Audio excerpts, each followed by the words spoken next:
კახა კალაძე კარგი მერია. მე შევეცდები, რომ ხა კახა კალაძის მაგალითზე ზოგადად ქართული ოცნების დამოკიდებულება შევეხო, თუ რა არის კარგი და რა არის ცუდი მათ წარმოსახვაში და სამწუხაროდ მათ ელექტორატშიც, რომელიც არც თუ ისე ცოტა და პატარა ნაწილია ქართული საზოგადოების, ანუ როგორ შეიძლება თბილისის მერი ჩაითვალოს კარგ მერად, რომელიც არ ცხოვრობს ქალაქის ცხოვრებით და ძალიან მარტივად დავხსნი ამას.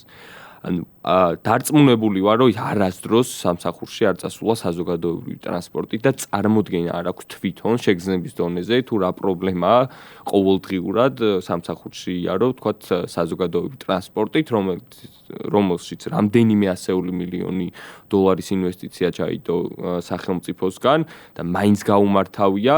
დარწმუნებული ვარ, ანუ მაშინ როცა ვამბობთ, რომ ის ქალაქის ცხოვრებით არ ცხოვრობს, ვიცით რომ ცხოვრობს განაპირა რაიონში, რაღაც ელიტურ რაიონში თბილისის, რომელიც ფაქტობრივად თბილისის გარეთ არის და დღის განმავლობაში საერთოდ რა პრობლემები არის ქალაქში.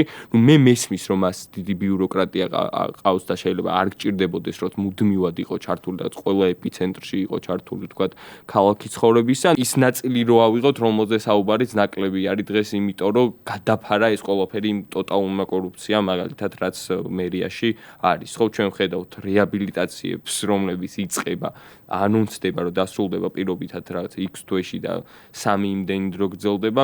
ველა რეაბილიტაციის დროს ხდება ნიუსი, რომ მილების ჩაყრა დაავიწყდათ რეაბილიტაციის დროს. ანუ რეალურად ეს რისთვის არის საჭირო, ეს გადაითხაროს თავიდან და შემდეგ მოხდეს რაღაცა კიდე კორუფციული გარიგება